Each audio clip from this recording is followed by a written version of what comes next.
प्रसारित करीत आहोत जिजाऊ जयंतीनिमित्त कार्यक्रम मी जिजाऊ बोलते. संकल्पना आणि लेखन कांचन पटोकार. निवेदन कुमारी राधा सरला हरिदास अघडते. या कार्यक्रमाचे सादरकर्ते आहेत सूरज गोळे. ही आकाशवाणीच्या अकोला केंद्राची निर्मिती आहे.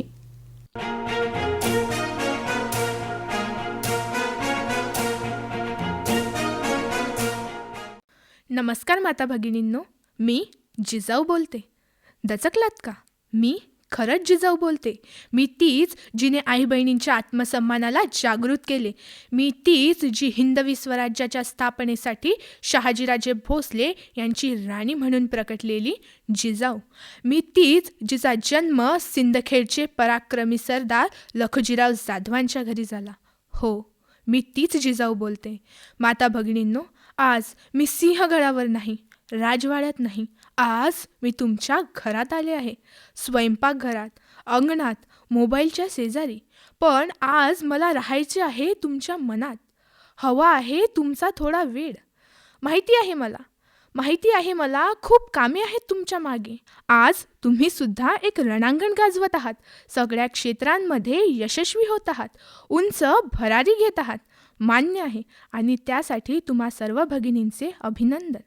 मग आम्ही एवढं सगळं करत असताना आज मी साधारण 400 वर्षांपूर्वीची जिजाऊ तुम्हाला काय सांगणार? तुमचे प्रश्न मला काय माहिती असणार असं वाटत असेल ना तुम्हाला? पण भगिनींनो, जग भौतिक दृष्टीने कितीही पुढे जात असले, स्त्रियांचा पहराव, जीवन पद्धती सगळं काही बदललं असलं तरी एक गोष्ट कधीच बदलत नाही. ती म्हणजे स्त्रीचे स्त्रीत्व आणि मातृत्व. आणि आज त्याच मातृत्वाची जबाबदारी आपल्या सगळ्यांना सांगावी, माझ्या मनातील खंत आपल्यापर्यंत पोचवावी, यासाठी मी आज तुमच्यासोबत बोलणार आहे. कारण मला ठाऊक आहे, आज माझा जन्म उत्सव आणि त्यानिमित्त माझ्या प्रतिमेंचे पूजन होईल, माझे गोडवे गायले जातील. पण मला केवळ तुमच्या स्मरणात असलेली जिजाऊ मुळीच नकोय. मला तुमच्या आचरणात असलेली जिजाऊ हवी आहे. मला अनेकदा विचारलं जातं, जिजाऊ, तू शिवाजी महाराज कसे घडवलेस? मी हसते. कारण मुले घडवण्याचे कोणते जादूचे मंत्रपुस्तक माझ्याकडे नव्हते. माझ्याकडे होते फक्त संस्कारांचे बीज, कर्तव्याची जाणीव आणि मातृत्वाचं जागतं भान. माता भगिनींनो, मुलं घडवायची असतील ना तर आधी आई घडावी लागेल. मी शिवबांना तलवार दिली खरी, पण त्याआधी त्यांच्या हातात दिले ते सत्य. मी त्यांना युद्ध शिकवलं, पण त्याआधी अन्यायाविरुद्ध उभं राहणं शिकवलं. मला माहिती आहे आज तुम्ही खूप व्यस्त आहात, पण इतक्याही व्यस्त होऊ नका की मुलांनाच वेळ देता येणार नाही. लक्षात ठेवा, मुलं वेळेवर जेवण विसरतील, पण वेळेवर आणि योग्य काळी मिळालेले संस्कार ते कधीच विसरणार नाहीत. आज मी तुम्हाला सांगायला आले आहे, राजे तलवारीने नव्हे तर संस्कारांनी घडतात. मी शुभांना फक्त जन्म दिला नाही, मी त्यांना ध्येय दिलं, संस्कार दिले आणि संस्कृती दिली. आज तुमच्या घरातही शोभा जन्म घेत आहे, परंतु प्रश्न हा आहे की तुम्ही त्याला कोण बनवत आहात? आज माझं मन फार व्यथित होतं, कारण आज लहान हातात मोबाईल आहे, डोळ्यात स्वप्न नाही पण स्क्रीन आहे. मी शुभांना सांगितले होते, मातीतच जन्म घ्यायचा, मातीतच जीव टाकायचा, पण मातीत मस्तक मात्र कधीच झुकवायचे नाही. मुलांना फक्त गुण द्या असं नाही, त्यांना गुणवान माणूस बनवा. मुलांना फक्त शिकवा असं नाही, त्यांना ऐका, समजून घ्या, वेळ द्या. त्यांना शिस्त शिकवा, त्यांच्यावर जबाबदारी टाका, त्यांना शक्तिशाली बनवा. माता भगिनींनो, आजचे युग म्हणजे स्पर्धेचे. पण मुलांना फक्त स्पर्धा शिकवू नका, त्यांना सहकार्य शिकवा. फक्त पुढे जाणं नव्हे तर बरोबर चालणं शिकवा. लक्षात ठेवा, घर हे पहिले विद्यालय आणि आई ही त्यातील पहिली गुरु असते. मी शुभांच्या कानात रामायण, महाभारत, संतांचे विचार आणि मनात स्वराज्याचे स्वप्न पेरले. आज तुम्ही काय पेरत आहात? व्हिडिओ गेम्स की संस्कार? मुलांना व्यसनापासून दूर ठेवा, कारण एक चुकीची सवय संपूर्ण आयुष्य जाळू शकते.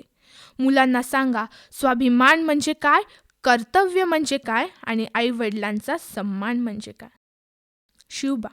शिवबा हे फक्त माझे पुत्र नव्हते, तर संपूर्ण हिंदवी स्वराज्याचे शिल्पकार होते. त्यांच्या हातात तलवार देण्याआधी मी त्यांच्या मनात विचारांची, करुणेची आणि न्यायाची धार घडवली. रामायण, महाभारत, भीम, अर्जुन यांच्या गोष्टी सांगून धैर्य, धर्मनिष्ठा, लोकसेवा आणि पराक्रम यांची बीजे मी त्यांच्या मनात पेरली. दुर्बलांच्या डोळ्यातील अश्रूंना पुसणे, परस्त्रीकडेही मातेप्रमाणे पाहणे, शत्रूलाही धर्मनिष्ठ न्याय देणे, हेच मी शिवबाला राष्ट्रधर्म म्हणून शिकवले. काळ सरला, सम्राट बदलली, साम्राज्य कोसळली, परंतु आमचा संदेश अजूनही या हवेत घुमतो. पण या स्वातंत्र्यभूमीवर आम्हाला काही विचित्रच दृश्य दिसते. आज माझा जन्मोत्सव आणि त्यानिमित्त माझ्या प्रतिमेंचे पूजन होईल. अति उत्साहात मिरवणुका काढल्या जातील. सेल्फींचा प्रकाश तर न चुकताच पडेल. परंतु आमच्या विचारांमधील प्रकाशाचे काय? आमच्या विचारांमधील आवाजाचे काय? दुसरीकडे व्यसनात गुंतलेली तरुणाई, मोबाईलच्या पडद्यावर बोटं नाचवणारी तरुणाई, चुकीचे मार्ग स्वीकार करणारी तरुणाई, पण इतिहासांच्या पानाकडे नजर टाकायलाही दुर्लक्ष करते, अशी आजची पिढी घडत आहे. हे बघून माझ्या मातृहृदयात खंत उसळते. आमचे कष्ट फक्त सणासमारंभात, स्टेजवरील भाषणात, फुलांच्या हारात आणि उंचवणाऱ्या घोषणांमध्येच तर उरत नाहीत ना. आज अनेक घरी मुलांसोबत मित्रासारखं वागलं जातं. प्रेम खूप मिळतं, पण मर्यादा नाही. समजूतदारपणा आहे, पण शिस्तीची रेख पुसत चालली आहे. याचा परिणाम असा की मुलं घाबरून नव्हे, तर मनमोकळेपणाच्या नावाखाली कर्तव्य विसरतात, जबाबदारी टाळतात आणि स्क्रीनमध्येच गुरफटून जातात. मी देखील शुभांना प्रेम दिले, पण त्याहून जास्त दिले ते कर्तव्याचे भान. मी त्यांना शिकवलं, राजा होशील म्हणून लोकांपेक्षा वरचा मुळीच नाही, तर लोकांच्या सेवेसाठीच राजा हो. आजचा काळ वेगळा आहे, पण मातृत्वाचे कर्तव्य तेच आहे. शिवाजी महाराज इतिहासात घडले, पण उद्याचा इतिहास हा तुमच्या पाडण्यात झोपलेला आहे.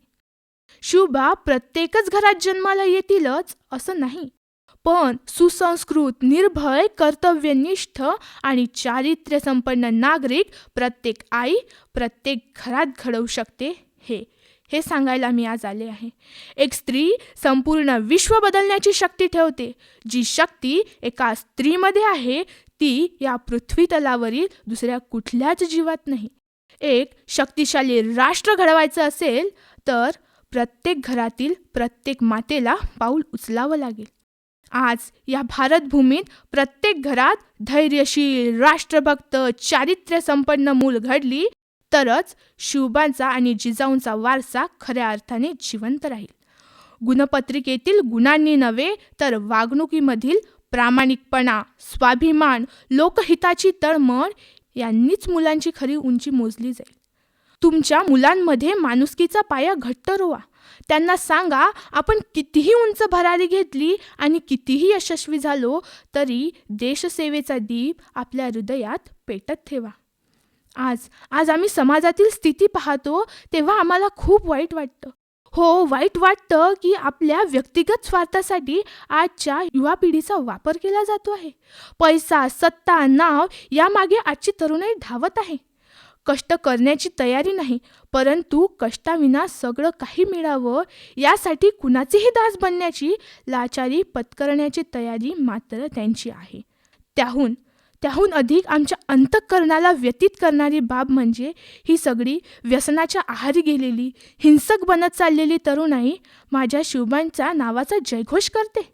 अरे, स्वाभिमान, आत्मसन्मान, धैर्य, शौर्य या शब्दांचे मूर्तिमंत रूप असणारे माझे शिवबा, त्यांचे नाव घेणाऱ्यांनी असे चुकीचे वर्तन करावे, यापेक्षा दुर्दैवाची गोष्ट दुसरी कुठलीच नाही. अज्ञानाच्या गडद अंधारात ज्यांना आयुष्याचा योग्य मार्ग दिसेनासा झालाय, त्यांना मला आज असे सांगावेसे वाटते, मातीत जरी देह मावळला तरी विचार सूर्यासारखे तेजस्वी ठेवा. अडथळ्यांच्या काढोकातही आशेचा दीप विझू देऊ नका, आशेचा दीप विझू देऊ नका. मी जसे राष्ट्रप्रेम शिवबांना शिकवले तसेच राष्ट्रप्रेम आजच्या युवकांनाही शिकवावं लागेल. त्यांच्या दिव्य शक्तीला राष्ट्रासाठी अर्पण करावं लागणार आहे. होय होय, जागर करावा लागणार आहे स्वातंत्र्याच्या रक्षणाचा, आई बहिणींच्या रक्षणाचा, कष्टकरी, कामगार, सर्व रयतेच्या कल्याणाचा. तेव्हाच एक शक्तिशाली राष्ट्र आपण बनवू शकतो. उठा उठा, निर्धार करा, शक्तीची उपासना करा. जगदंब जगदंब जगदंब.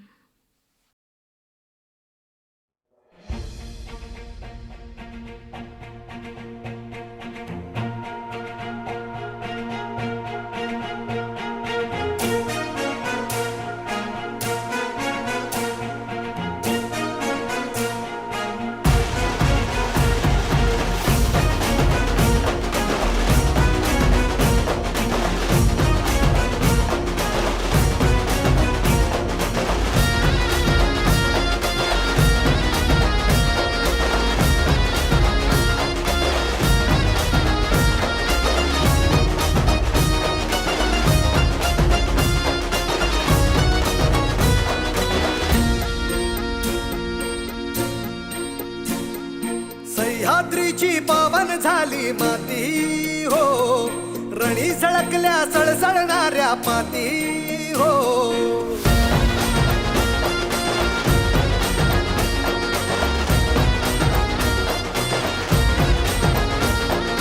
सह्याद्रीची पावन झाली माती हो, रणी झळकल्या सळसळणाऱ्या माती हो.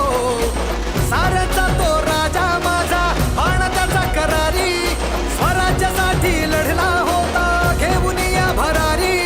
कडे कपारी आज ही ज्याचा आवाज घुमतो हाय. तुमचं आमचं नातं काय, तुमचं आमचं नातं काय, जय जिजाऊ जय शिवराय. तुमचं आमचं नातं काय, जय जिजाऊ जय शिवराय. तुमचं आमचं नातं काय, जय जिजाऊ जय शिवराय. तुमचं आमचं नातं काय, जय जिजाऊ जय शिवराय.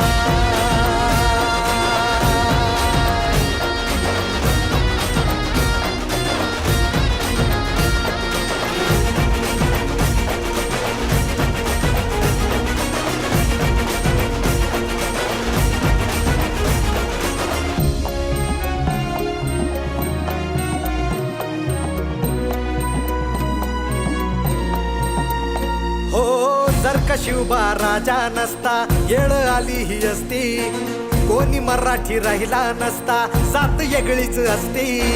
संस्कृती अन धर्माची ती उंचविली पताका, महाराष्ट्र तो घडवून गेला शिवबा जाता जाता. साऱ्यांचा तो राजा माझा, बाण त्याचा करारी, स्वराज्यासाठी लढला होता घेऊन या भरारी. कडे कपारी आज ही ज्याचा आवाज घुमतो हाय. तुमचं आमचं नातं काय, तुमचं आमचं नातं काय, जय जिजाऊ जय शिवराय. तुमचं आमचं नातं काय, जय जिजाऊ जय शिवराय. तुमचं आमचं नातं काय, जय जिजाऊ जय शिवराय. तुमचं आमचं नातं काय, जय जिजाऊ जय शिवराय.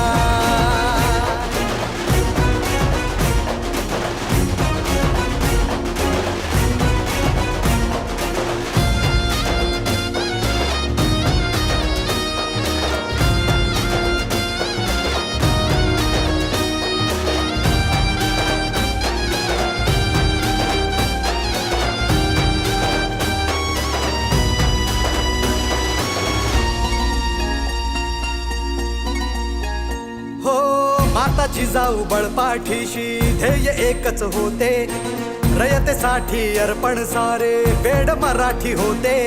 भवानी तलवार घेऊन हाती केला गनिमी कावा, अख्ख्या जगात ख्याती ज्याची राजा असा म्हणावा.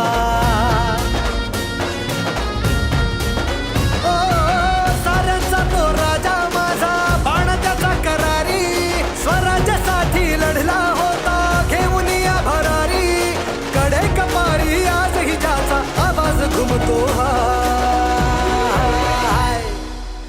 तुमचं आमचं नातं काय, तुमचं आमचं नातं काय, जय जिजाऊ जय शिवराय. तुमचं आमचं नातं काय, जय जिजाऊ जय शिवराय. तुमचं आमचं नातं काय, जय जिजाऊ जय शिवराय. तुमचं आमचं नातं काय, जय जिजाऊ जय शिवराय. तुमचं आमचं नातं काय, जय जिजाऊ जय शिवराय. तुमचं आमचं नातं काय, जय जिजाऊ जय शिवराय. आताच आपण जिजाऊ जयंतीनिमित्त मी जिजाऊ बोलते हा कार्यक्रम ऐकलात.